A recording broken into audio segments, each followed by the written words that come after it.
Hi friends, welcome to my channel. ఈ రోజు వీడియోలో నార్మల్ బ్లౌజ్ కటింగ్లోనే ప్రిన్సెస్ కట్ ఏ విధంగా స్టిచ్చింగ్ చేసుకోవచ్చు అనేది చెప్తాను. ఇలా స్టిచ్చింగ్ చేసుకున్నామంటే పఫ్ షేప్ కూడా బాగొస్తుంది. నేను చెప్పినట్లు ఒకసారి ట్రై చేయండి. మిడిల్లో కట్ చేయకుండా విత్ షేప్ బెల్ట్తో అయితే చెప్తున్నాను నేను. ఇప్పుడు మనము మామూలుగా ఎలా కట్ చేసుకుంటామో బ్లౌజ్ని అయితే ఆ విధంగా కట్ చేసుకొని ఫ్రంట్ పార్ట్ కటింగ్ చేసుకునేటప్పుడు బ్యాక్ పార్ట్ కంటే సైడ్లో 1/2 ఇంచ్ ఎక్స్ట్రా ఉండే విధంగా అయితే కట్ చేసుకోండి. ఈ విధంగా అయితే నేను కట్ చేసుకునేసాను. ఇప్పుడు ఇది లైనింగ్ బ్లౌజ్ కాబట్టి నేను ఇక్కడ నెక్ కట్ చేసి లైనింగ్ అయితే అటాచ్ చేసాను. ఈ విధంగా ఇలా జాయిన్ చేసిన తర్వాత ఇప్పుడు ఏ విధంగా స్టిచ్చింగ్ చేసుకోవాలో చెప్తాను చూడండి.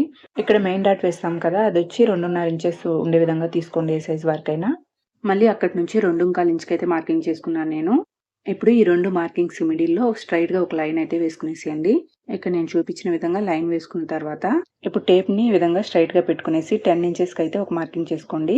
హైట్గా ఉన్నారు అంటే ఇలా 10 ఇంచెస్కి మార్కింగ్ చేసుకోండి.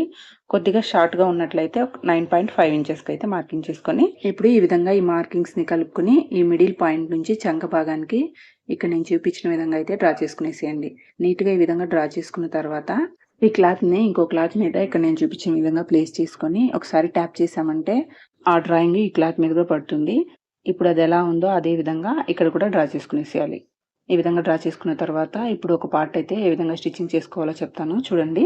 ముందైతే మనం డ్రా చేసుకున్నాం కదా మిడిల్ లైన్, దాని మీద అయితే స్టిచ్చింగ్ చేసుకునేసేయాలి. వీడియోని స్కిప్ చేయకుండా చూడండి, అర్థమవుతుంది. ఇప్పుడు ఈ లైన్ మనకు కనిపిస్తుంటుంది కదా స్టిచ్చింగ్ చేసింది, దాన్ని మిడిల్లో వచ్చే విధంగా పట్టుకుని ఈ 2 కట్స్ని ఒకదాని మీద ఒకటి ఈ విధంగా పెట్టుకునేసి ఇక్కడ నేను డ్రా చేసి చూపిస్తున్నాను చూడండి. కర్వ్ షేప్ వచ్చే విధంగా ఆ 10 ఇంచెస్ మార్కింగ్ చేసాం కదా అక్కడ వరకు కర్వ్ షేప్ వచ్చే విధంగా అయితే డ్రా చేసుకోవాలి. ఇక్కడ నేను సరిగ్గా కనిపించట్లేదని ఇటు సైడ్ మార్కింగ్ చేసి చూపిస్తున్నాను. ఈ విధంగా 10 ఇంచెస్ మార్కింగ్ దగ్గరికి కలిపేసేయాలి. ఇప్పుడు ఇదే విధంగా స్టిచ్చింగ్ చేసుకోవాలి. ఇక్కడ నేను చూపించిన విధంగా అయితే స్టిచ్చింగ్ చేసుకోండి కొద్ది కొద్దిగా. ఇప్పుడు ఈ 10 ఇంచెస్ మార్కింగ్ చేసాం కదా అక్కడ సన్నగా స్టిచ్చింగ్ చేసుకోవాలన్నమాట. సన్నగా స్టిచ్చింగ్ చేసుకోవాలి, ఒక పాదం కంటే కూడా తక్కువ.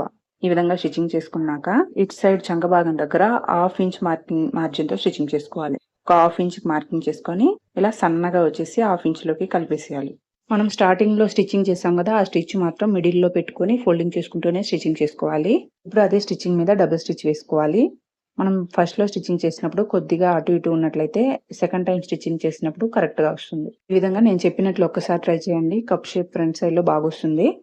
ఇదే విధంగా ఇంకొక పార్ట్ని కూడా స్టిచ్చింగ్ చేసుకోవాలి. ఇక్కడ నేను హుక్స్ వైపు ఒక డాట్ వస్తుంది కదా అది కూడా వేస్తున్నాను. మీరు ఇలా కావాలంటే ఇలానే కూడా స్టిచ్చింగ్ చేసుకొని క్రాస్ బెల్ట్ని అయితే జాయిన్ చేసుకోవచ్చు. ఇప్పుడు నేనైతే హుక్స్ వైపు వస్తుంది కదా ఆ డాట్ ఎక్కడ స్టిచ్చింగ్ చేసుకోవాలో చెప్తాను చూడండి. ఇక్కడ మనం 10 ఇంచెస్ మార్కింగ్ చేసాం కదా అక్కడికి స్ట్రైట్గా ఇలా మార్కింగ్ చేసుకొని ఈ డాట్ లెంత్ 2.5 ఇంచెస్ ఉండే విధంగా ఒక పాదం ఇంచ్ గ్యాప్తో డబుల్ స్టిచ్ వేసుకునేసేయాలి. ఈ విధంగా స్టిచ్చింగ్ చేసుకొని మనం మామూలుగా క్రాస్ బెల్ట్ని ఏ విధంగా జాయిన్ చేసుకుంటామో ఆ విధంగా జాయిన్ చేసుకునేయాలి. ఈ ప్రిన్సెస్ కట్ బ్లౌజ్ని చాలామంది ఇష్టపడతారు, కానీ కటింగ్ చేసుకోవడం రాకుండా మామూలుగానే స్టిచ్చింగ్ చేసుకునేస్తారు. ఇక్కడ నార్మల్ బ్లౌజ్లోనే నేను ఈ విధంగా అయితే స్టిచ్చింగ్ చేసి చెప్పాను. ఒకసారి ఈ విధంగా ట్రై చేసి మీకు ఎలా వచ్చిందో కమెంట్ చేయండి. ఈ వీడియో మీకు నచ్చినట్లయితే please like and subscribe. Thank you.